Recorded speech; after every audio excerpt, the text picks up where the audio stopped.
¿Qué tal? ¿Cómo están? Sean bienvenidos a un nuevo episodio de este podcast y video de YouTube que vamos a estar en todas las plataformas.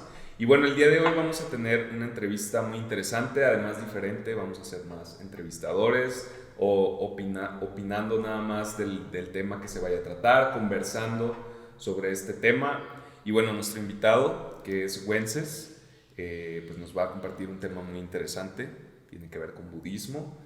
Entonces, bueno, mi nombre es Omar Mariscal y está también conmigo Aleí. Wences. Y el profe Paco Prado para servirles. Gracias equipo. Gracias, aplausos, Omar. César, por favor. Cámara, por favor, apláudenos. Okay. Bueno, entonces, Wences, ¿cómo estás? Vamos a iniciar primeramente con una breve introducción, a qué te dedicas, qué es lo que haces, practicas el budismo. Quisiéramos como una breve reseña, digamos, de ti, que nos puedas compartir y compartirnos a todos los que nos escuchan y nos ven. Bien, muchas gracias. Bien, mi nombre es Wences Moró. Yo estudié la carrera de Ingeniería en Sistemas hace ya muchos años, pero siempre tuve un interés en la parte espiritual. Entonces me dediqué a estudiar diferentes religiones, ahondé mucho en la religión que yo mismo recibí en mi casa, que era el catolicismo. Y después de más o menos unos 8 o 9 años de estar indagando y estudiando y reflexionando, pues di con el budismo en esa búsqueda. Decidí seguir ese camino, que fue el que más me convenció. Hace 27 años más o menos, en 1996, fue cuando ya decidí formalmente estudiar más a fondo y seguir ese camino, ¿no?, del budismo. Entonces, más o menos por ahí va más o menos mi trayectoria en este tema. Ok. ¿Ha sido una trayectoria profesional o solamente algo personal, un trabajo personal? Pues no, nada más ha sido un trabajo personal, pero sí llevado a cabo con formalidad.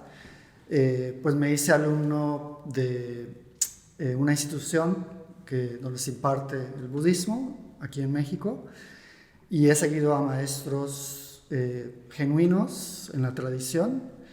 Esta institución fue fundada por el propio Dalai Lama, el líder espiritual del budismo tibetano, y en esa institución es donde yo he estado participando activamente desde 1997, cuando ya formalmente me hice alumno, me inscribí ahí y he participado en todos esos años en muchos retiros, muchas conferencias y pues yo mismo también me convertí en instructor de meditación. Entonces digamos que pues sí le he dado seriedad y he aprendido para poderlo hacer de manera correcta, ¿no? Por ahí va. A mí me gustaría hacerte una pregunta, Wenceslao. Hace poquito escuché una noticia que, pues sinceramente me devastó y me causó mucha tristeza. Saber que el Dalai Lama fue desterrado de su propia casa y que ahora vive en diferentes partes del mundo donde lo han acogido como refugiado. ¿Qué opinión tienes al respecto? ¿Dónde está el Dalai Lama? Sí, bueno, él reside oficialmente en una localidad en el norte de la India llamada Dharamsala. Ese es su lugar donde vive, donde reside formalmente. La razón por la que él salió al exilio hace 60 años es porque pues China invadió Tíbet, ¿no? O sea, el Tíbet era una nación independiente, separada de China, pero cuando fue la revolución cultural de Mao Zedong no solamente se apropió de ciertos territorios al sur de China, sino también se fue hacia el oeste, invadió Tíbet y quiso convencer al mundo de que Tíbet siempre había sido parte de China. Como en esos años acaba de ocurrir la Segunda Guerra Mundial, aunque el Dalai Lama sí pidió ayuda, sí le escribió al presidente de Estados Unidos, creo que era Harry Truman en ese entonces, y también escribió al primer ministro de Inglaterra, ahorita olvidé su nombre, pero bueno, él sí se comunicó con ellos pidiendo auxilio. pero esos países que eran los países poderosos estaban muy debilitados porque acababa de ocurrir la Segunda Guerra Mundial y como no se sabía en ese entonces que el Tíbet tenía uranio, a los países no les interesó. Pensaron que era una tierra estéril en la que no había recursos y dejaron, como dicen los cantantes de Mecano, dejaron el barquito del Dalai Lama naufragar. O sea, que China llegó, destruyó más de 7,000 monasterios, mataron a más de 1 millón de monjes y monjas, a muchas personas los obligaron a dejar el budismo, destruyeron todos los elementos ritualísticos, estatuas, pinturas, todos los textos los quemaron, en fin, hicieron todo un genocidio, una destrucción de la cultura tibetana desde 1950, que fue cuando invadieron. Y finalmente, aunque los tibetanos se trataron de defender lo más que pudieron, no pudieron pues contra la tecnología que ya tenía en armas el ejército de China.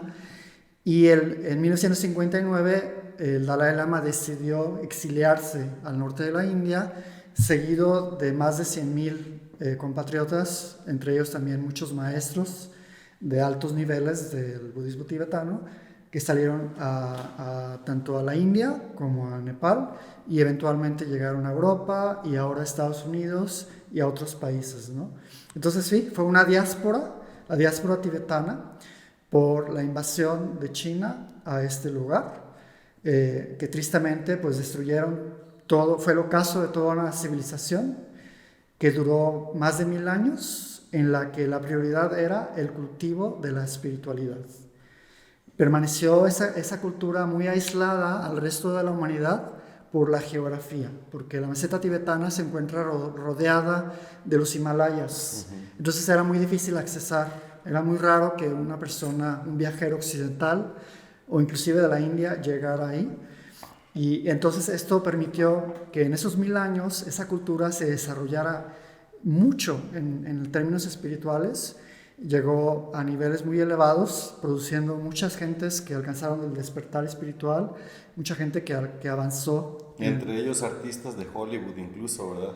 Bueno, ellos ya llegaron después, pero más bien ellos llegaron cuando ya había ocurrido la diáspora, que ya habían salido del exilio muchos maestros y se habían establecido en algunos lugares en el norte de Nepal.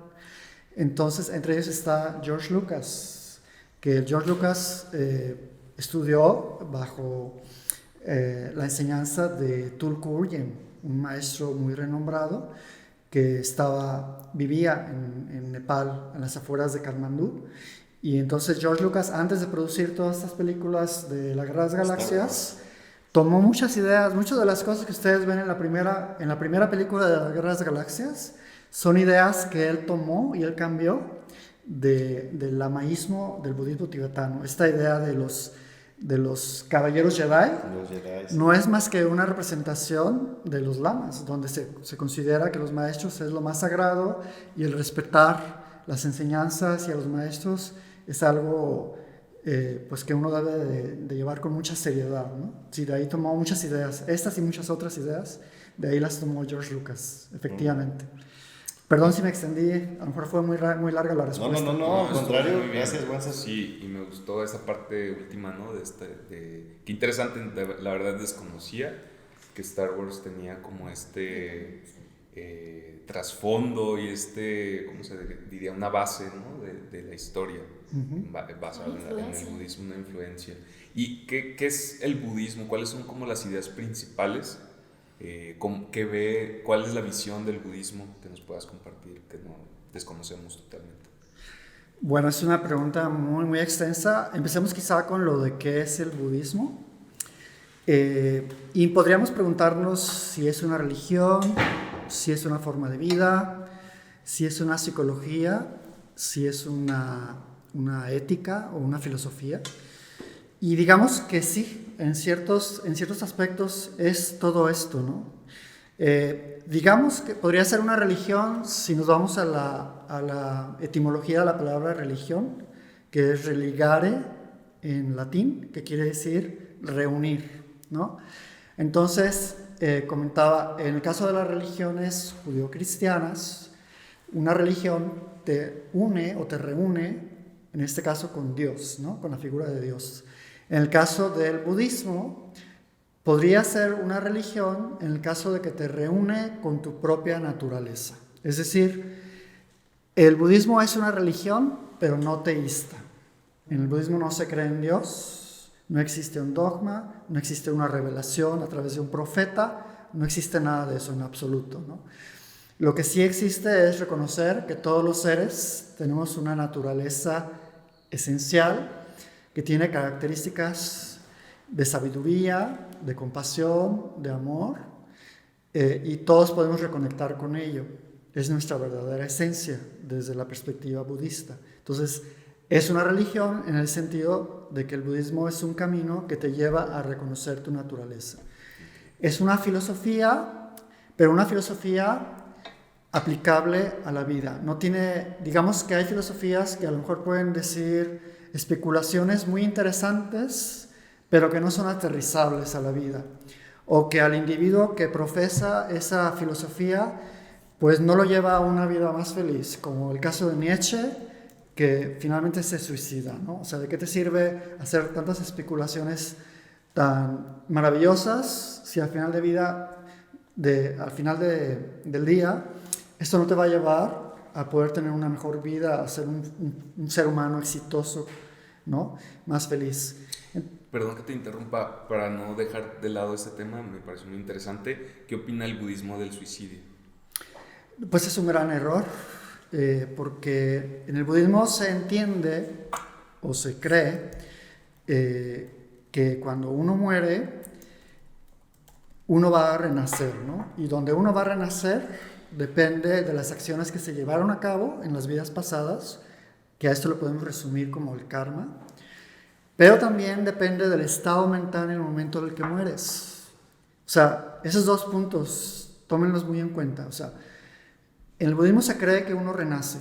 ¿Y a dónde renace uno? Depende de dos factores. Depende del karma y depende del estado mental en el que mueres. Entonces, una persona que se suicida porque se siente muy mal.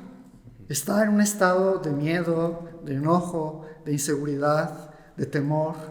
Todas estas variables en conjunto, de decepción, ¿no? ¿Cómo le llaman? Cuando uno está como deprimido, está en depresión, ¿no? Sí. Entonces, cuando tú te quitas la vida, cuando tienes estos estados mentales, ¿qué va a ocurrir?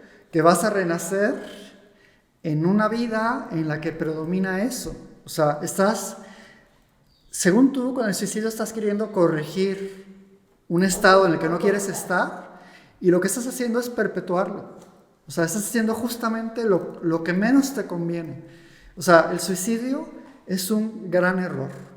Si tú te sientes mal, si tienes depresión, en todo caso busca cómo salir de ese problema.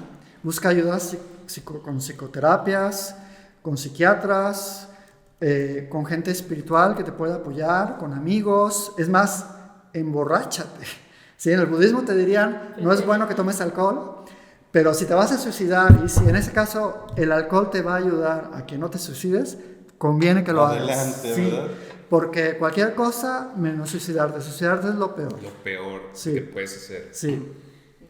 Alguna vez platicando contigo, me platicaste algo muy interesante sobre la rueda de Samsara, el por qué dependiendo de tu carga karmática es donde pudieras renacer, y por qué las personas que se suicidan tienen más posibilidades de renacer en un plano no conveniente. Así es, por lo mismo que comentábamos de que cuando alguien se suicida tiene un estado mental muy negativo, entonces tú puedes ir a renacer. Ya que tocaste el punto, hay diferentes plataformas donde uno puede renacer, ¿no? O sea, no necesariamente uno va a renacer como ser humano. ¿Y no en tu misma línea de tiempo? Sí, no, el tiempo sí, digamos que sí es lineal. Okay. Hay del presente hacia el futuro. No te puedes ir hacia el pasado desde la perspectiva budista. Es en el presente, pero en diferentes dimensiones. Okay. Entonces, diferentes reinos de existencia, diría el budismo, ¿no? Estos 6 reinos de existencia, que son los que se dice que en el budismo existen,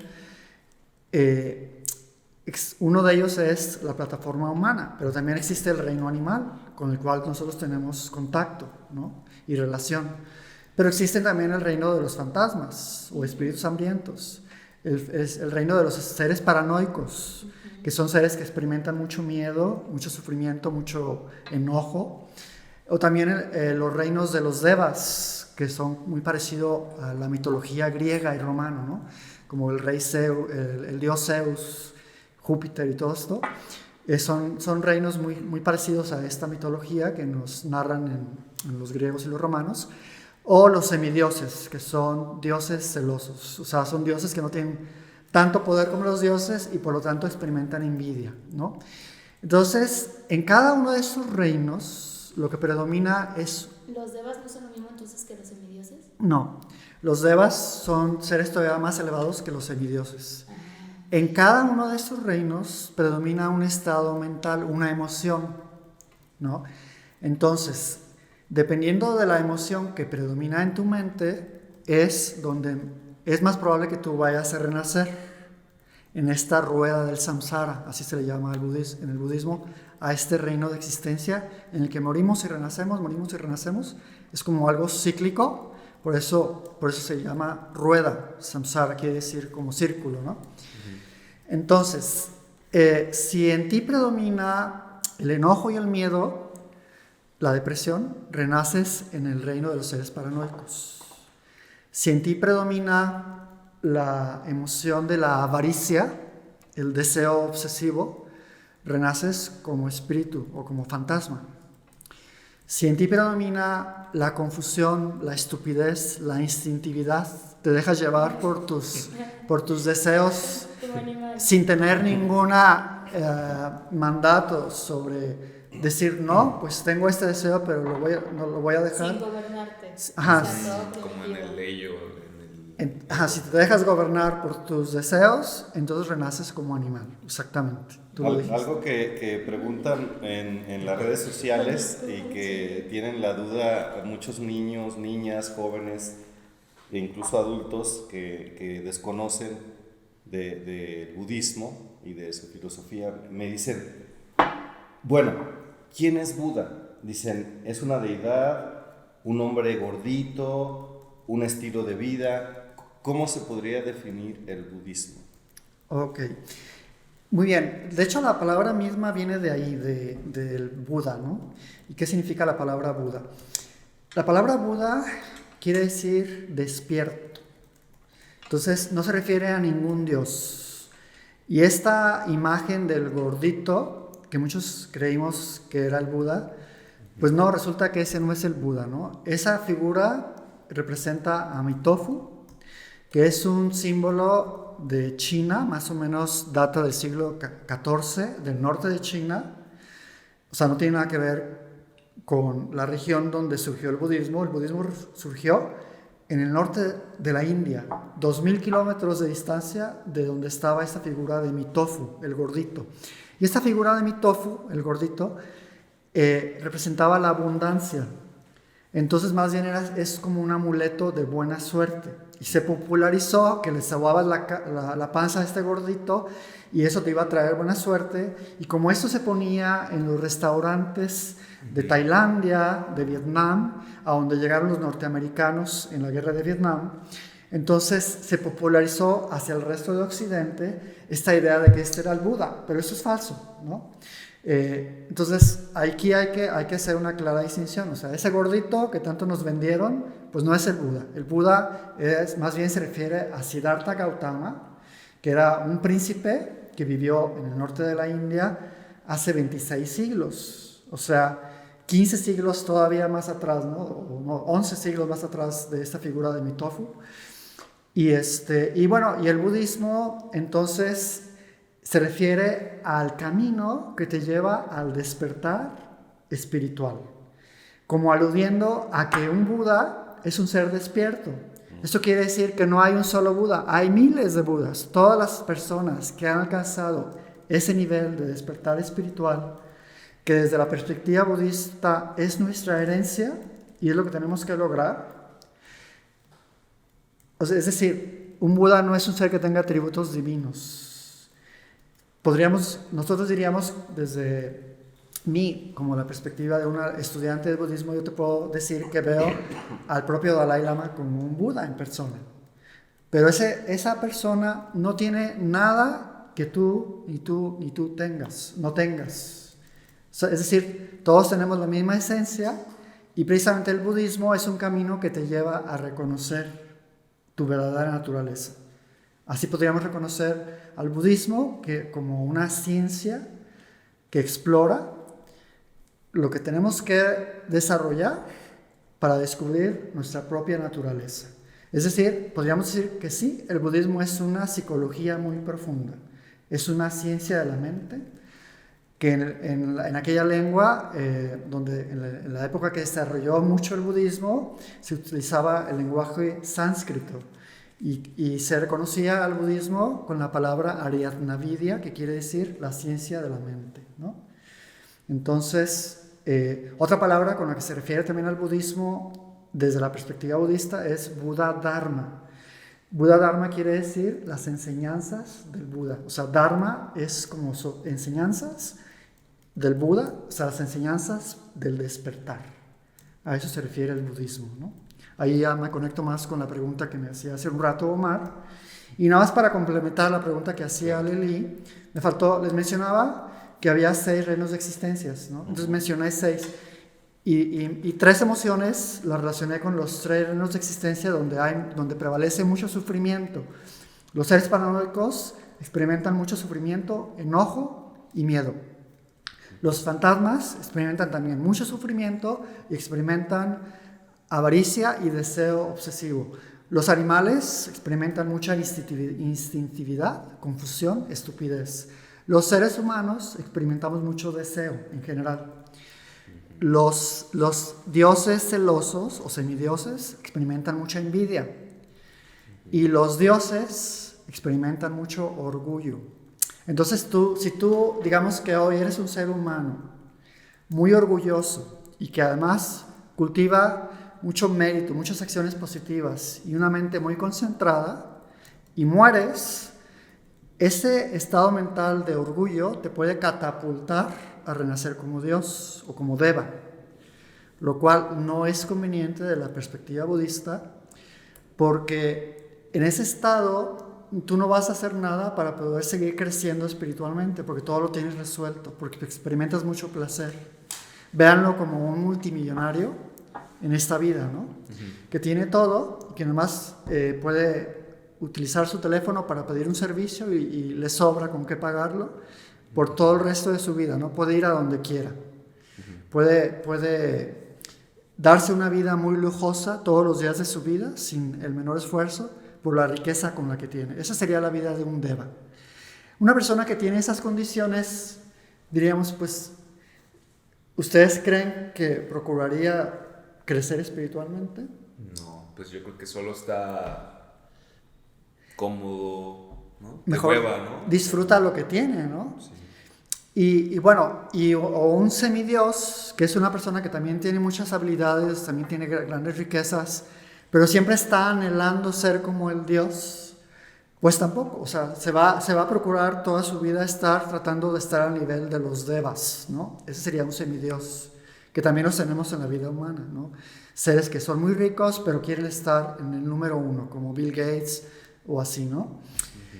El 1% ahorita se dice mucho. Así ser es. del 1%. Exactamente. Pero entonces puedes haber renacido como humano, pero tener algo de Deva. Exactamente. ¿O cómo? Exactamente. Qué bueno que preguntas.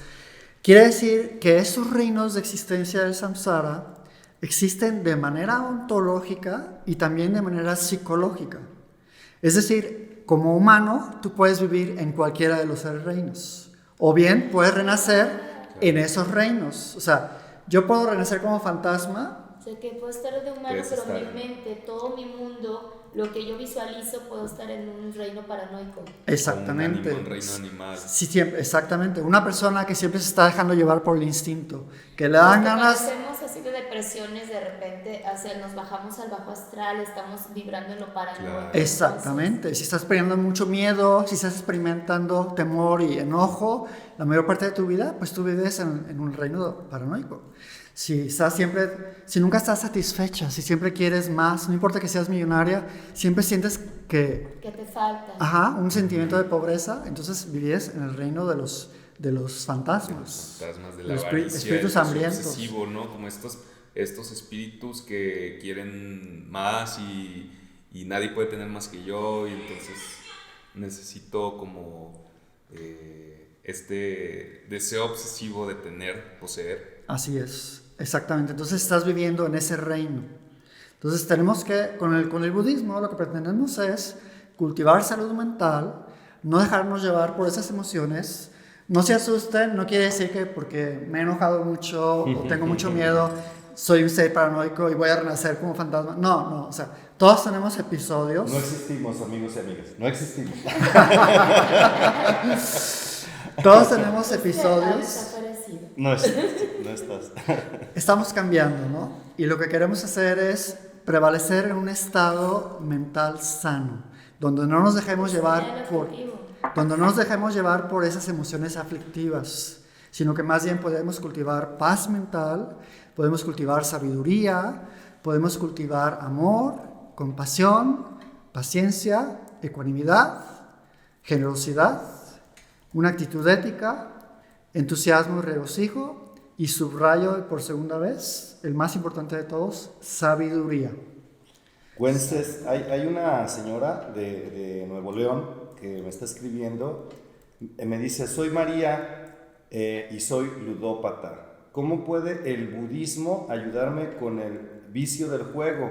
Dice que ella ya perdió su casa, su marido la dejó, sus hijos ya no le creen ni la visitan y su pensión se la gasta en los casinos.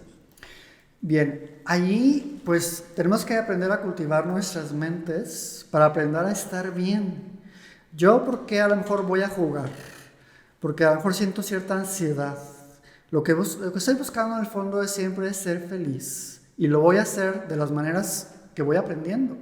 Puede ser una adicción a alguna sustancia o a alguna actividad, como puede ser el juego.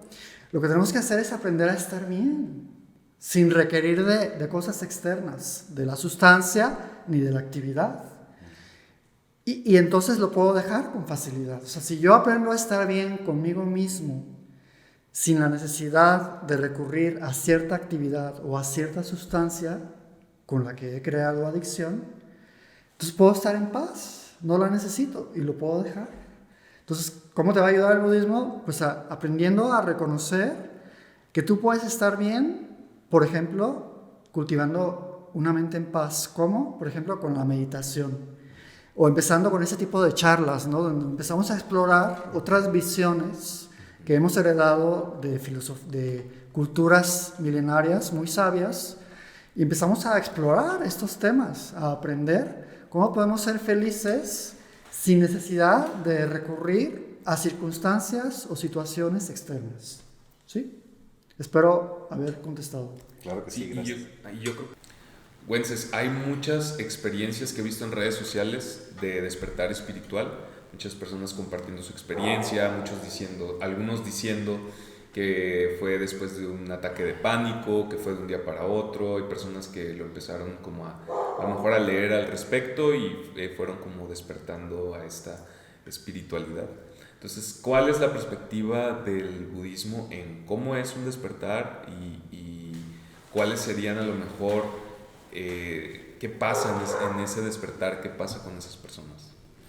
Ok, sí, digamos que desde la perspectiva budista, aquí estaríamos hablando de el inicio de un camino. O sea, porque desde el budismo no podríamos hablar de un despertar súbito en el que una persona que tiene una inercia de un comportamiento por miles de vidas, por millones de vidas, con tan solo desear ser mejor persona se va a convertir en mejor persona, o tan solo querer ser mejor persona, eso no te va a cambiar, sino que más bien lo que tienes que hacer es un reentrenamiento de tu mente, cultivar una mentalidad diferente, un actuar diferente, que con el tiempo se va a imbuir en tu continuo mental y va a producir una transformación personal. Es decir, el despertar espiritual no es algo de la noche a la mañana, sino que más bien se requiere iniciar en un camino. Sí es de muy buena fortuna que a lo mejor un accidente o un evento de casi muerte o una gran decepción te pueda abrir los ojos a decir, a ver, no quiero seguir viviendo de la forma que he estado viviendo, quiero transformarme, quiero vivir en mayor paz, quiero ser mejor persona.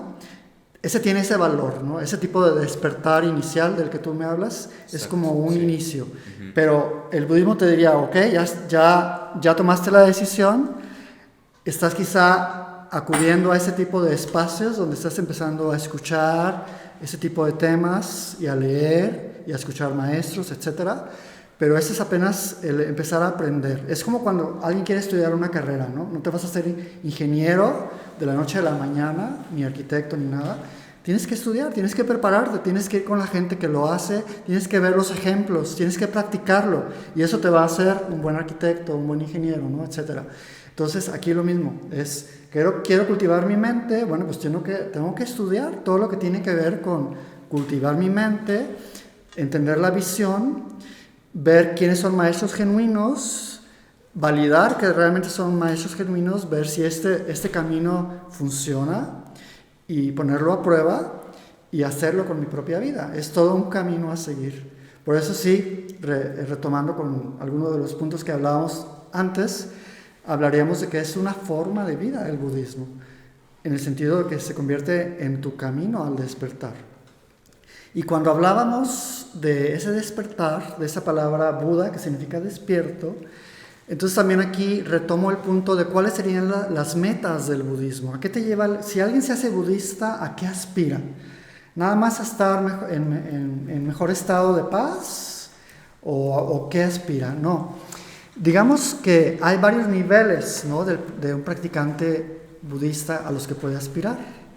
El nivel más modesto sería el mejorar nuestras vidas. O sea, yo quiero que esta vida no vaya tan mal.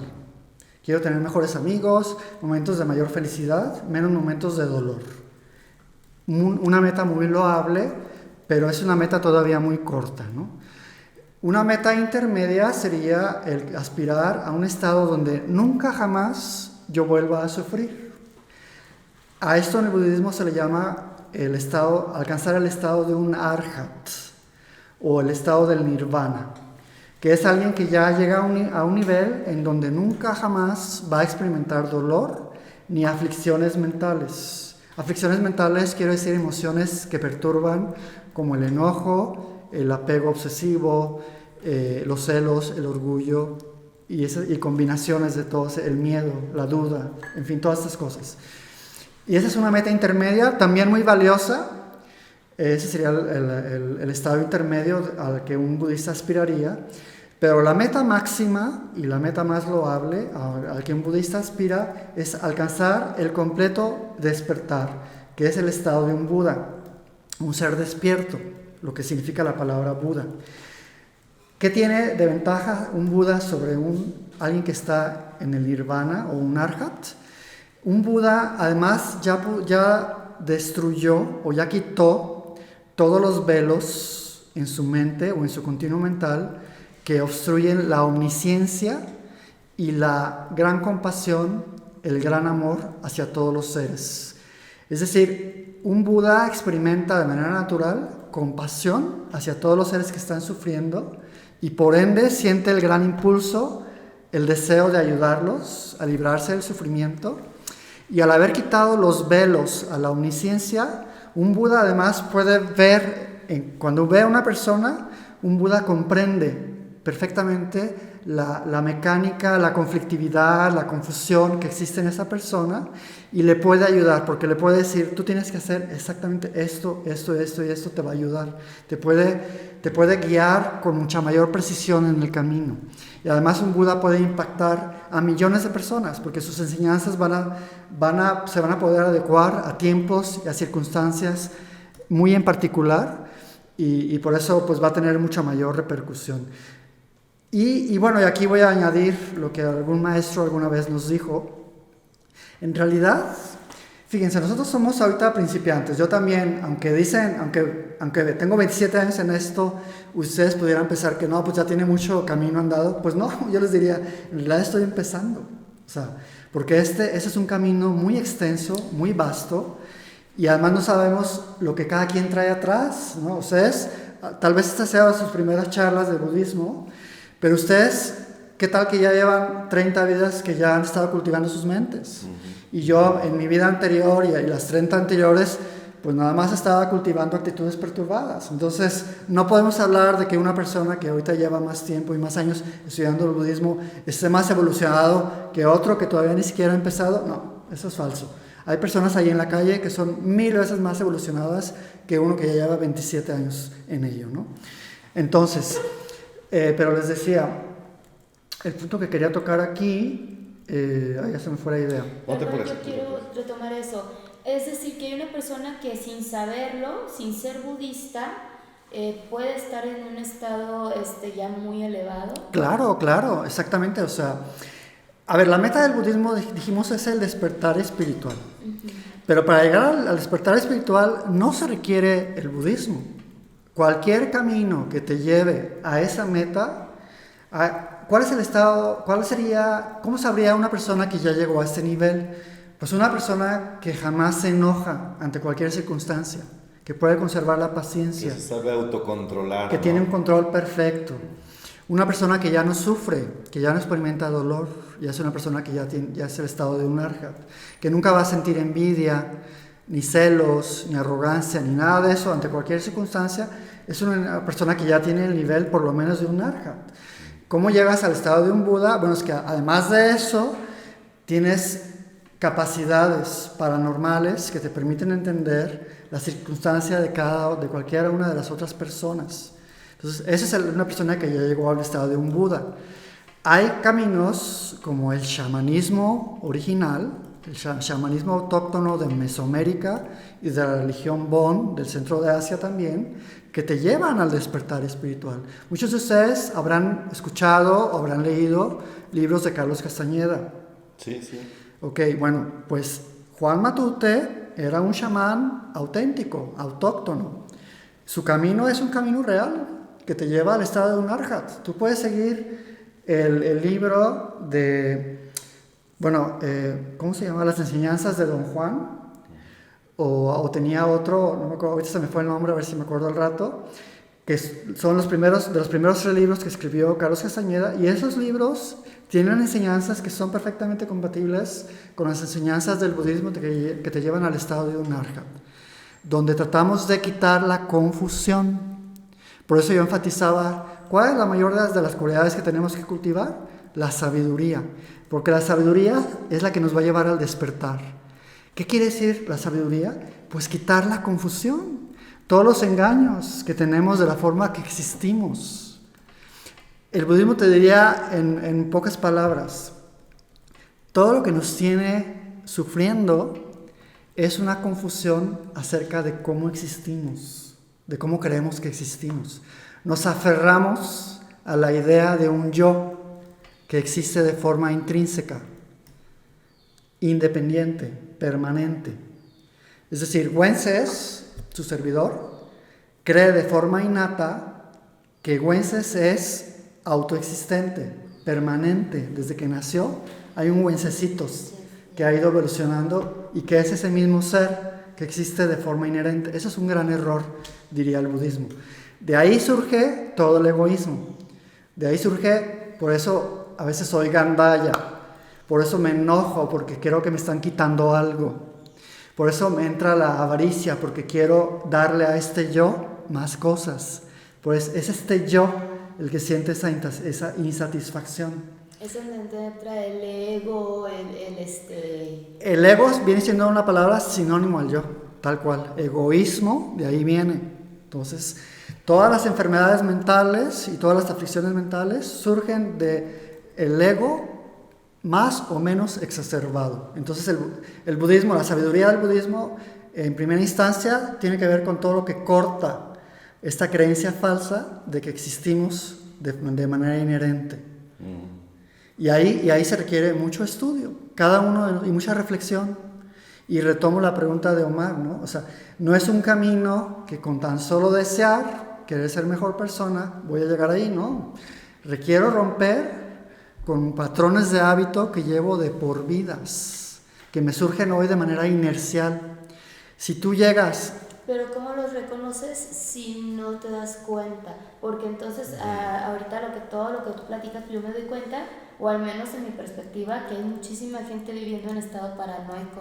Exacto. ¿Y cómo te das cuenta? O sea, ¿cómo tú vas y le dices, oye, tú estás en un estado muy paranoico? O que contagian a otras personas. Aquí los humanos. Sí. No, y puede esa persona pensar, no, de seguro está confabulando y entonces quiere dañarme. Pues te cae gordo. Vuelve a caer en la paranoia. Yo estoy bien, ¿no? Yo estoy bien. Para ti todo es muy fácil, qué fácil decir, controla tus emociones y deja de sufrir. Sí, claro, y nunca aceptar tu propia responsabilidad cuando estás dañando a otros o tu estilo de vida está dañando a otros, ¿no? Exactamente. Es muy fácil evadir la responsabilidad. Exactamente. Entonces, ¿qué se tiene que hacer? Tomar la posición de un científico social que analiza cada una de las posturas, que analiza cada filosofía, cada religión y la pone a prueba. Si yo dejo caer este vaso aquí, puesto que la ley de la gravedad ya está demostrada y va más allá de cualquier creencia, ese vaso se va a romper, aunque yo no crea. Entonces, si este experimento yo lo hago aquí, y lo hago en China, y lo hago en 10 lugares del mundo, y funciona, pues eso me está demostrando que eso es un hecho, que eso es una verdad. De la misma manera, tenemos que poner a prueba cualquier postura de cualquier religión y de cualquier filosofía. Si en el budismo nos dicen, a ver, si tú mientes, la gente va a dejar de confiar en ti, ponlo a prueba. Sí. Ponte a mentir, aquí al camarógrafo, aquí el amigo de producción que está sentado detrás de la cámara. Le pongo a Leli, le pregunto, te platico un cuento, sabes que mi papá era multimillonario y fue dueño de Groenlandia, pero se lo robaron. Te cuento toda una historia y tú resulta que pues, te das cuenta de que mi papá pues no, era un pobre diablo que nunca tuvo un chicle y que jamás ni siquiera puso un pie en Groenlandia. Pues la próxima vez que yo te cuente una historia, ¿cuál va a ser tu credibilidad hacia mí, no? Entonces ahí estás, o sea, el Buda te dice, no mientas, porque eso va a quitar credibilidad a tu palabra. Y entonces ya tú no vas a poder influenciar a los demás, ni positiva ni negativamente, porque nadie va a creer en ti. Eso ponlo a prueba. Y vas a ver que es cierto, si tú hablas con la verdad, si tú siempre hablas con precisión, y lo que dices se puede corroborar, entonces tu palabra toma mucho valor. Entonces, como este ejemplo que estoy usando nada más de no mentir, podemos ponerlo a prueba hacia todas las enseñanzas de cualquier religión, de cualquier tradición. Entonces, si tú vas adoptando enseñanzas de alguna tradición, sea budista, sea chamánica, sea cristiana, sea la que sea, y te funcionan, pues adelante. Todo lo que a ti te lleve a crecer para ser una persona más sana, más ecuánime, con mayor paz, más feliz, pues es un camino correcto. Entonces lo que buscamos básicamente aquí es empezar primero con estabilidad emocional, podría decirse, para poder empezar a despertar. Digamos que es un paso importante. Si alguien ya tiene estabilidad emocional cuando entra al budismo, bueno, ya de ahí le sigue cada quien desde donde está, ¿no? Entonces, y si yo, como fue mi caso, que yo entré con muchos problemas psicológicos, muchos traumas, pues yo tuve que resolver primero, he estado teniendo que resolver esas situaciones patológicas, tratando de alcanzar esa estabilidad emocional para de ahí poder crecer cultivando una mente más estable, una mente más sabia, una mente más compasiva y más amorosa. Entonces, en pocas palabras, pues sí, digamos que ese sería un paso inicial, ¿no? Y sobre todo que yo veo, por ejemplo, aquí estoy enfrente de una de las obras que está haciendo Aleli. Aleli, amigos y amigas, es artista de vitral y tiene varias obras ya publicadas, ya incluso vendidas. Y sobre todo, hacer notar que esas obras son una de las maneras que ella está utilizando para canalizar su energía y ese estado paranoico que por lo regular vivimos. Y el mismo Wenceslao, el mismo Wenceslao es alumno de Aleli. Es una terapia. Es alumno de Aleli en este tema de los vitrales. Sí. Y regresando a tu pregunta, porque no la contestamos bien, que decías cómo una persona se da cuenta cuando alguien está en un estado paranoico, si alguien le va a decir, le va a hacer caso o no. Es un punto muy importante. Cada uno de nosotros tiene que tomar la decisión, las riendas de su vida. Es un reconocimiento.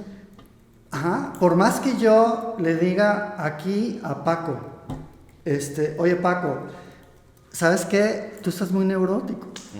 Tú tienes que cambiar. Así no vas a llegar a ningún lado. O sea, eso no va a hacer que Paco cambie. Ni Paco no tiene por qué hacerme caso a mí, ¿no? O sea, ¿por qué? O sea, déjame en paz, Wenceslao. Sí, exactamente. No te metas conmigo. Entonces, más bien, uno tiene que, a nivel personal, claro, decidir qué camino tomar o mirarse a sí mismo y reconocer, como dijiste ahorita, o ¿sabes qué? Yo siempre tengo miedo, siempre estoy paranoico. Sí. O ¿sabes qué? Yo sufro mucho, veo que la gente está más feliz y yo me la paso traumado, en depresión. La gente feliz. O estamos más preocupados por lo que piensan otros de nosotros, ¿no? Que por nuestra propia felicidad. Entonces, para mí la respuesta sería, pues tenemos que ser sinceros con nosotros mismos y decir, oye, pues yo reconozco que yo podría estar mejor, entonces voy a hacer algo por ello, ¿no? Un primer paso quizás es escuchar este diálogo, ¿no? O sea, donde están hablando de estos temas. Y bueno, aquí están hablando mucho del budismo, pero igual yo lo voy a estudiar de otras tradiciones, a ver qué tienen que decirme, ¿no? Sí, como en psicología esto es el insight o el darte cuenta, es lo que estaba preguntando a Lili. Sí. Y es justo como ese momento de entender a lo mejor una situación, un trauma o tu situación actual y entonces ya te das cuenta, ¿no? Pero como dice Lili, hay muchas personas que dices, no se da cuenta ni de algo bien mínimo que ya todos, o sea, ¿por qué pasa? O sea, ¿por qué no porque estamos habituados, o sea, porque vivimos como en piloto automático. Si yo he estado actuando de cierta manera toda mi vida, digamos que soy muy propenso al enojo. Y ante cualquier cosita me enojo y así reacciono. Si ahorita Paco tira mi vaso de agua, le grito, ¿no? Por el enojo. Y si tú me haces una pregunta impertinente personal, esa pregunta no se hace, ¿no? O sea, le pides que le edite. Exactamente. Córtale. Ajá. Digamos que surge en mí el enojo de manera espontánea y ni cuenta me doy. Sí. Es porque yo me he habituado a ello de por vidas, o si no, por lo menos en esta vida desde que soy muy pequeño. Entonces, cuando otros me dicen, oye, pero no me grites, hasta me extraña, ¿no? ¿Cómo que no te grites? Pues te estoy diciendo nada más que no me hagas preguntas impertinentes. Porque no te en tu concepto tú no lo estabas gritando según tú. Ajá. Y el otro a lo mejor es muy sensible y, sí, o sea, me estás hablando en un tono, dulcifícamelo. Eso pasa mucho en las aulas, ¿eh? Así es. Eso pasa mucho en las aulas, que las percepciones son muy diferentes. Muy subjetivas. Entonces, en ese sentido, sí podríamos hablar de que nos podemos ayudar entre seres. Tiene que ver con la cuestión emocional que tú traigas, ¿no? Porque decía Manuel, mi terapeuta, que depende del cristal con que tú lo miras. Claro, porque no es lo mismo que yo llegue y te diga, ¿cómo amaneciste? Yo muy normal, y tú a lo mejor puedes entender cómo amaneciste y ya te enojaste, ¿no? ¿Qué amanecí? ¿Qué traes? Sí, o qué, o sea, ¿qué me sabes? O qué, duermo mal. Es una persona a la defensiva, ¿no? Ok, pero ahí nos podemos ayudar. O sea, precisamente puedes ir con un terapeuta, ¿no? Y yendo a una terapia te puede ayudar a empezar a espejearte, empiezas a ver algunos patrones. O como ahorita dijimos en el aula, ¿no? Que, oye, tú eres bien enojón y todos empiezan a decirte que eres bien enojón. Ah, pues a lo mejor sí soy muy enojón, sí ¿no? Fallando, Y a lo mejor yo puedo ser realmente un amigo cercano tuyo y ya mi palabra tiene cierta credibilidad contigo y te digo, oye Omar, tú te pasas de la raya. En ciertas circunstancias veo que bebes demasiado, ya estás cayendo en alcoholismo y a lo mejor ya vas a tomar en cuenta mi opinión. Entonces sí te puedo ayudar, en ese sentido sí podemos influenciarnos unos a otros, pero la responsabilidad principal sí está en cada uno de nosotros. De hecho, cuando hablamos de un practicante de budismo, los practicantes, la palabra tibetana que se refiere a un practicante es Nampa, y un Nampa quiere decir los que se miran a sí mismos, o sea, una persona que mira a su interior. Porque es la única manera, si yo estoy siempre viendo al exterior y viendo a los demás, pues yo nunca voy a crecer. Pero si yo, como en el paso de los alcoholismo, ¿no? De los 12 pasos, el primer paso es reconocer que soy alcohólico. O sea, si yo me reconozco, es ok, soy alcohólico, ¿ahora qué hago, no? Ahora doy los pasos, o lo que tú hablabas, ¿no? O sea, tuve un accidente o un evento de casi muerte y llego a un despertar espiritual, tomo una decisión, ok, ando mal aquí, ¿cómo le hago para crecer? Es una decisión personal. Pero tienes que poner manos a la obra, porque no nada más es decir, sí, tengo este vicio o tengo estas fobias o soy así y ya no hago nada, ¿no? Me quedo sin hacer nada y sigo molestando a medio mundo, sigo siendo, explota la ira en cada momento y sigo hablando y sigo chismeando de los demás o sigo opinando todo lo negativo de otras personas, ¿no? Por eso, qué bueno qué bueno que tocas el punto, porque eso yo le insisto mucho aquí a mi amiga Leli, que no es nada más saber de ciertas cosas, tienes que seguir un camino espiritual, un camino de formación. En el caso de una adicción, bueno, una clínica de adicciones y un programa que me ayuden a cambiar. En el caso más amplio y más general, pues decido seguir un camino espiritual, que no es nada más voy a meditar ahí de vez en cuando y voy a leer de vez en cuando, no, me comprometo conmigo mismo a darle prioridad, darle tiempo en mi vida, todos los días, a crecer en esta área, que va a implicar buscar maestros genuinos, buscar libros que yo pueda leer, reflexionar, buscar compañías con las que yo pueda hablar de estos temas. Eso va a implicar a lo mejor que voy a cambiar mis amistades por amistades que me lleven a crecer, practicar, aprender a meditar, hacerlo con asiduidad y estarme evaluando. Y es todo un camino de por vida.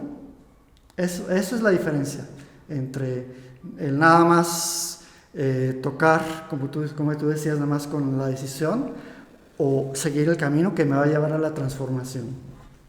Sí, y yo vuelvo a lo mismo que hay personas que dan ese paso de darse cuenta y ya no actúan, pero las personas que no se dan cuenta, de ejemplo, les encanta el chisme, son muy chismosas, muy chismosos. Bueno, comunicativos, comunicativos. Todos sus conversaciones son sobre más personas. A lo mejor ni se prestan ni a estos temas porque a lo mejor ya quitaron este video porque qué hueva, ¿no? Sí. Mejor me pongo a ver el de chismes, el de ventaneando, no sé. Ahí lo mejor que eso está fuera de nuestro control. Es decir, yo no puedo decidir por Aleli, ¿no? Pero lo que sí puedo hacer es darle un buen ejemplo. O sea, yo le puedo decir a ella que no fume. Claro. Pero si me ve fumando, va a decir, ay, sí, o sea, tú me dices que no fume. Sí. Pero si ella, que nunca me ha visto tocar un cigarro y que soy congruente con lo que profeso, porque le digo que hace mucho daño y le empiezo a mostrar gente que no fuma y que es muy sabia, y ella empieza a ver eso, yo la puedo empezar a influenciar positivamente. Eso podemos hacer con ese tipo de personas, ¿no? Con las personas que no quieren ni abrir los ojos, a nosotros empezar a ser personas cada vez más éticas y que ellos empiezan a ver en nosotros un grado de mayor estabilidad, como personas más alivianadas, como personas menos conflictivas, personas que tienden a ayudar. O sea, pues son personas que influencian más a los demás. Entonces nosotros podemos convertir en ese tipo de personas que hacemos un aporte positivo a los demás en la sociedad. Nos convertimos en ejemplos. Entonces profesamos con el ejemplo y de esa manera podemos ayudar a los demás. De hecho, vamos a soñar que el budismo y el chamanismo y las corrientes positivas religiosas y filosóficas que llevan a la humanidad a crecer prosperan en el planeta Tierra y que ya en 10,000 años ya vemos muchísimas gentes que ya somos arhats y budas y héroes espirituales, etcétera, y que ya quedan pues poca gente que está en ese estado neurótico del que tú hablas. O sea, como va a prevalecer el crecimiento y lo van a ver, pues cada vez van a ser más fácil de influenciar, ¿no? Entonces podemos hablar de que esa es la herencia desde la perspectiva budista de todos los seres vivos. Nótense, no dije humanos, porque los seres humanos son tan solo uno de 6 reinos de existencias, incluyendo a los animales, a los fantasmas, dioses, semidioses, seres paranoicos. ¿Las plantas en qué reino están? No, a las plantas se les considera seres vivos, pero no seres conscientes. Entonces son una serie de átomos, de moléculas, que sí, es vida, pero no hay conciencia. Entonces el sol no sabe qué es el sol, porque no hay conciencia en el sol. El árbol jamás sabe qué es un árbol, porque no hay conciencia. Tú le puedes pegar a un árbol y el árbol, a lo mejor sí lo vas a afectar, en el sentido de que en su corteza se va a hacer una marca, pero no vamos a hablar de que le dolió al árbol, porque no hay a quien le duela. ¿Sí me explico? ¿A ti en qué te gustaría reencarnar, si pudieras decidir? Siempre en ser humano, hasta que alcance el estado de un arhat y luego de un Buda. ¿Por qué? Porque el estado de un ser humano es la plataforma en mayor balance entre dolor y placer, lo cual te deja en un estado que es como el balance perfecto para incentivarte a crecer. Como sabes que hay sufrimiento, pues no quieres caer en mayor sufrimiento. Y como sabes que hay placer, pues buscas un estado de placer permanente, no un estado de placer temporal, como sería el estado de un deva o un semidios. O sea, ¿qué queremos? ¿Queremos ser felices por un rato o todo el tiempo? ¿Qué me dirían? Yo todo el tiempo. Todo el tiempo, ¿no? Eso es lo que aspiramos todos. Ajá. Queremos ser de manera permanentemente ser felices. Eso sería lo que el budismo te diría, pues tienes que alcanzar el estado de un arhat para empezar y óptimamente el estado de un Buda. Entonces, alguien que cae en un estado de un deva o un semidios va a tener mucho placer, pero eso es temporal, porque se exhausta el karma positivo que lo llevó a renacer ahí, y luego va a renacer en los reinos inferiores, donde se experimenta mucho sufrimiento. El reino de los seres humanos tiene un equilibrio. La pasamos mal, pero a veces la pasamos bien. Hay gente que la pasa muy, muy mal, como un niño en Etiopía que sufre de hambre. Eso es realmente una plataforma humana, pero en el estado de los reinos paranoicos, ¿no? O sea, de mucho sufrimiento. Buscamos una plataforma humana con balance, donde tengas las condiciones adecuadas, que tengas tu sustento. O sea, que puedas, como ahorita, darte un espacio libre, que no tengas que estar trabajando 7 días a la semana, 24 horas al día, donde puedas tener tiempo de ocio, de oportunidad, para darte tiempo de estas charlas, donde tu sustento está resuelto por tu trabajo de alguna manera, donde no estás sufriendo de una enfermedad que no te deja ni pensar, o un Alzheimer que no te deja tener facultades cognitivas, ¿no? Y donde no tenemos a un productor que nos esté diciendo, este tema no lo toques, de eso no hables, ¿verdad? Ajá, fuera del control. ¿O no? Claro, Sí. que como en este caso no pasa, ¿no? Que estamos hablando Libremente. pues, libremente y como fluido y lo que queremos preguntar y escuchamos y aprendemos. Y no hay preguntas erróneas, ¿no? Hablábamos antes de iniciar. Entonces... Que ya para ir un poco cerrando este tema que la verdad no me gustaría, pero pues es necesario como, igual pudiéramos hacer una segunda parte, a lo mejor con más preguntas, más temas, ¿no? pero ¿qué opinión tendrías tú, por ejemplo, de temas cotidianos como el divorcio? ¿Qué opina del budismo de un divorcio? O de cortar lazos, si lo hacemos más general, cortar lazos con personas, alejarte de ciertas personas, que igual no mencionaste, ¿no? Pero que pudieras ahondar más en ello. Digamos que tenemos que hacer todo lo que esté en nuestras manos para crecer como individuos. Si mi meta es llegar a ser un ser despierto, y eso involucra que a lo mejor me tenga yo que separar de relaciones que son destructivas para mí, pues es correcto. O sea, yo te diría, está bien divorciarme de alguien que me está hundiendo todo el tiempo. Es decir, no hay una regla fija. O un divorcio podría ser algo negativo si te estás separando de alguien que sí te lleva a crecer y a quien sí quieres y que sí te quiere.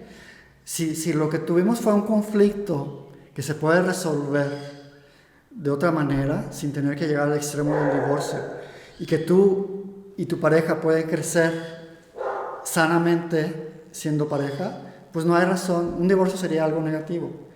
Pero si tienes una pareja que está en una adicción y que no quiere salir de la adicción, y para ti eso representa un lastre, pues es conveniente dejar a esa persona, porque no es una relación que te lleva a crecer. Entonces, yo te diría, pues depende de las circunstancias. Siempre no hay algo fijo que digamos esto es bueno y esto es malo, no existe una ética, ¿qué le llaman? Maniqueísta, o creo que es la palabra, donde que hay un bien absoluto y un mal absoluto, no.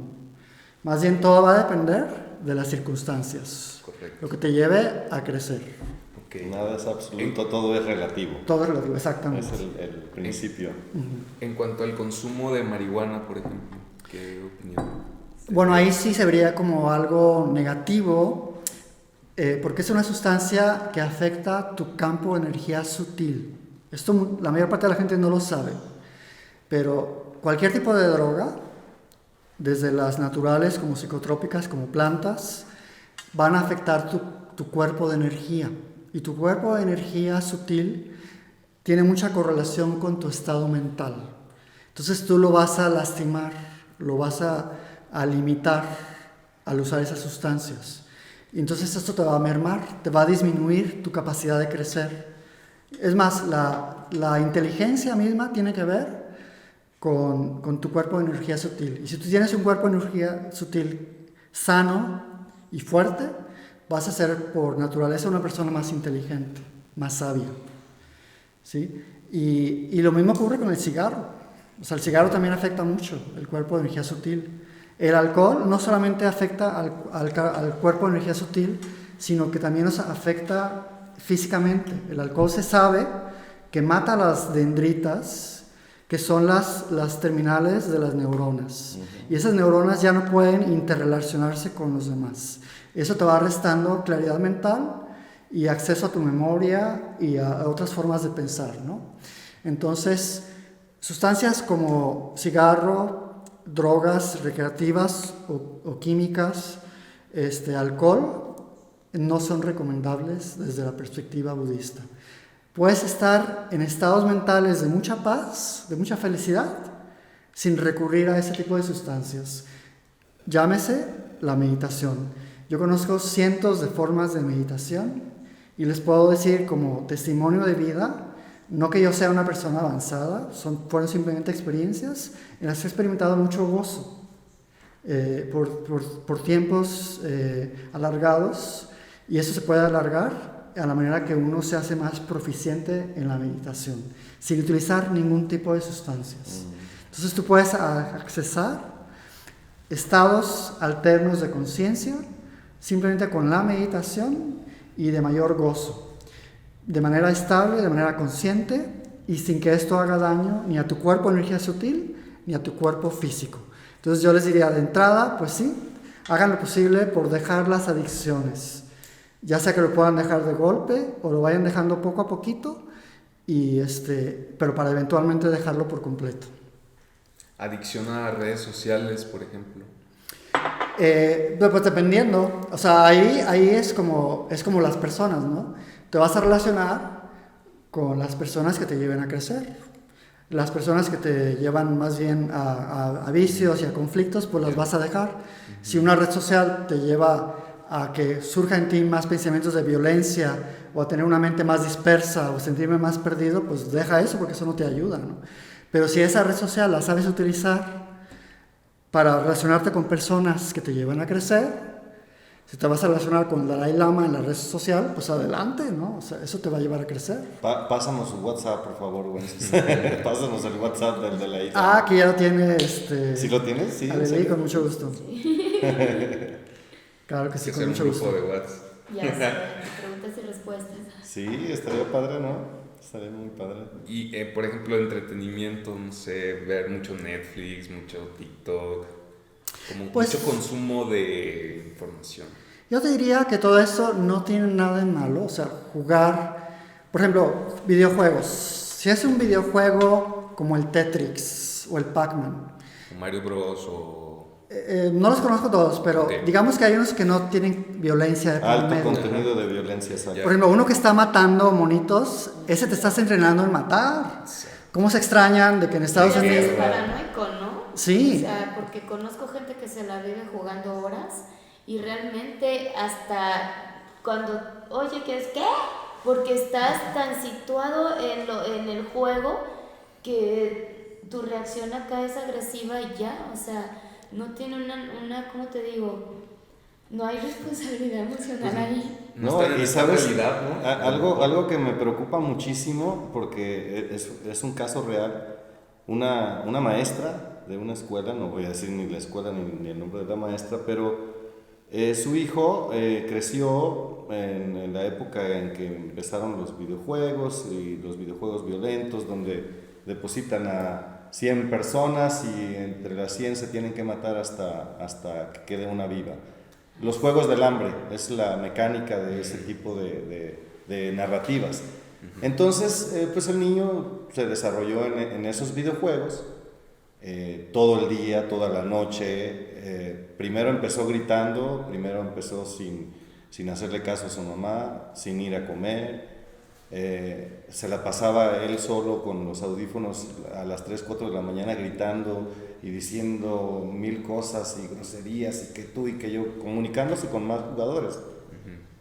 Y pasa el tiempo y le digo, ese muchacho se está haciendo violento y al rato te va a generar un problema grave.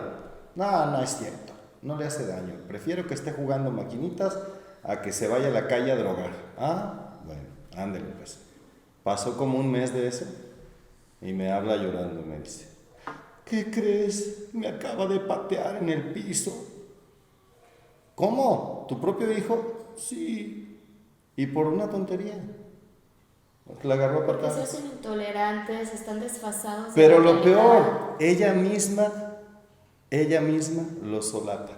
Porque no aceptó y no acepta que su propio hijo la golpeó, ¿verdad? Sí, aquí hay un punto bien importante. Tomemos en cuenta que todo lo que hacemos, decimos y pensamos surge en nuestra mente. Entonces, lo que tú estás cultivando en tu mente, ya sea a través de un videojuego violento, o de cosas que lees, o de personas con las que te juntas, o de redes sociales a las que acudes, si eso te está haciendo que cultives en tu mente una actitud de violencia y de pleito, pues es lo que vas a llevar a cabo en tus actividades, porque actuamos y hablamos en la forma que pensamos. Entonces, respondiendo de nuevo, el entretenimiento en sí no es malo, hay que ver qué tipo de entretenimiento. Y también otro punto a tocar es que a lo mejor el entretenimiento en ocasiones puede ser muy útil. Si yo estoy muy nervioso y jugar un juego de cartas con ustedes me va a ayudar a relajarme, pues es algo sabio. Pero si yo estoy bien y jugar un juego de naipes solamente me va a hacer perder el tiempo, mejor me pongo a estudiar, a practicar, o mejor tenemos ese tipo de charlas que es más conducente.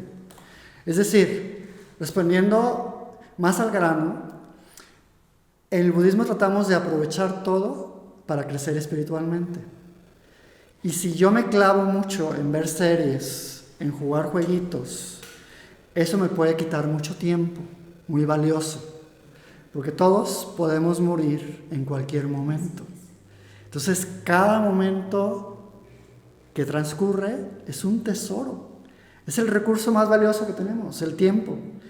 Y entonces, ese recurso tan valioso, ¿cómo lo quieres aprovechar? Y el más fugaz. ¿Lo quieres aprovechar tirándolo viendo series de Netflix? ¿Jugando jueguitos de video que no te llevan a nada? ¿O lo quieres aprovechar con ese tipo de charlas, o cultivando la meditación, reflexionando, o leyendo un libro, o escuchando a un hombre sabio o una mujer sabia, que te va a llevar a crecer, que te va a hacer más feliz, que te va a llevar a aportarle más a los demás? Pues eso es mucho más valioso, eso es mucho más útil. Nótese que dije, no es malo todo lo que tú dijiste, o sea, se puede hacer, pero a lo mejor puedes decir, bueno, le voy a bajar. Si ahora veo 10 horas a la semana, estoy viendo Netflix, voy a tratar de bajarle a 8 y luego a 6, y a lo mejor luego lo puedo dejar. Pero también sin llegar a un punto en el que estés todo el tiempo traumado, porque tienes que crecer espiritualmente, y eso se convierte en ahora una enfermedad, una obstinación. Tienes que hallar el punto medio, ¿no? Sí, claro. Yo me doy tiempo de relajarme, de darme a veces un viaje, una vacación, De ir a una fiesta. de acudir con amigos a una charla informal, de sí ver una película buena que me deja una bonita sensación. Y sí, me gusta jugar juegos de mesa, me encanta. Entonces, a veces sí lo hago, ¿no?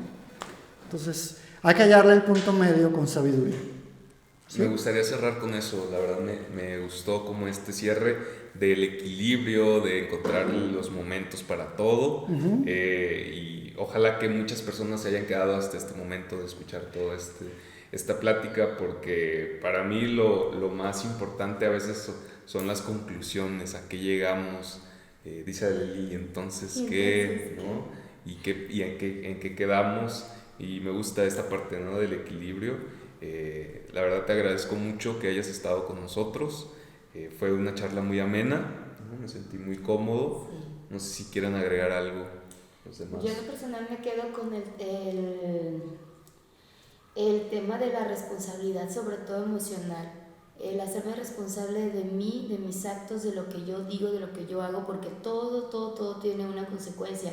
Hasta la forma en la que yo me dirijo a ti, no tomar las cosas tan personales, pero sobre todo eso, la responsabilidad de mis actos y de lo que sale de mi pensamiento y de mi boca.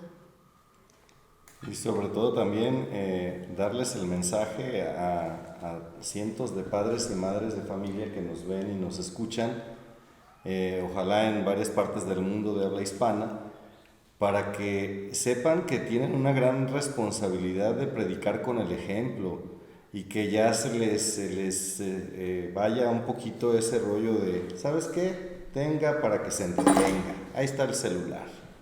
Entonces, también ellos deben de estar conscientes y de pensar que no toda la responsabilidad de la educación recae en los profesores o en las escuelas.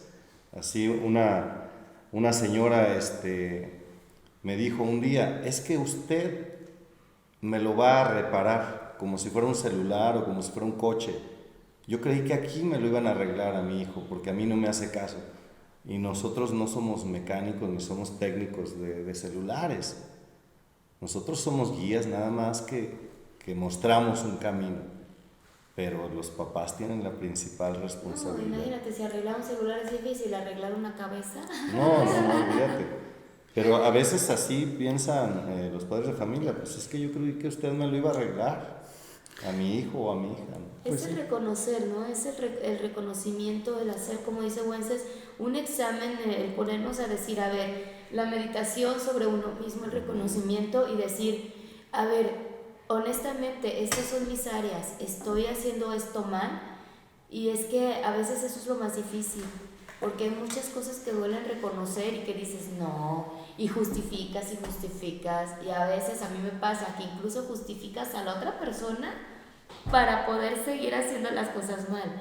Entonces, pues más que nada es eso, ¿no? Tener la fuerza de decir, estoy mal, o sea... Sí. Por eso a veces, como decía Omar, a veces solamente una sacudida, como un accidente o la muerte de un ser querido o una casi muerte, es la que nos sacude al grado de decir, voy a tener esa sinceridad, de replantearme lo que estoy haciendo de mi vida, ¿no?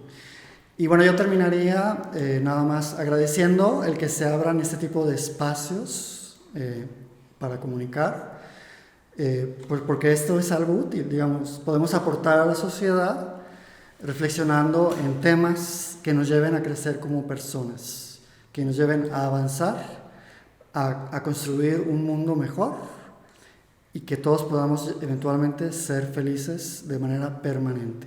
Este es un buen paso en esa dirección. Entonces, más bien agradezco a Omar y a ustedes que han hecho esto posible. Y bueno, pues seguimos aquí. Yo solamente soy un alumno, una persona como ustedes estudiando. Ya eventualmente a lo mejor yo les puedo presentar con instructores ya realmente preparados o maestros para que pues, les puedan profundizar en estos temas de una manera mucho más amplia, mucho más profunda, ¿no? Claro, y me gusta también esta parte de que al final en todo lo que hablamos, cada quien es responsable, ¿no? De su vida, de lo que va, de sus decisiones, de qué camino va a tomar y de vivir en este presente, volteando quizás una visión de mejorar y vivir más tranquilo, más felices, ¿no? Esta parte de no ser una víctima del mundo o de los demás, sino ser el héroe, muchos dicen, ¿no? De este camino del héroe, de yo soy el responsable y yo elijo. Convertirnos en los arquitectos de nuestro propio destino. Esa frase la decía Chimeli hace muchos años en la radio, no sé si lo llegaste a escuchar. Se lo escuché a otra persona. Sí, yo lo he escuchado muchas veces también. Sí.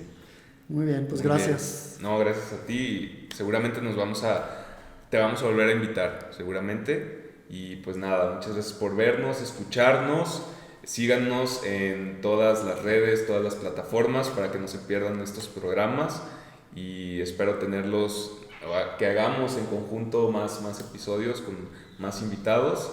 Aleli y Paco, muchas gracias. Gracias a ti, Omar, gracias. Entonces, pues nos vemos pronto. Gracias.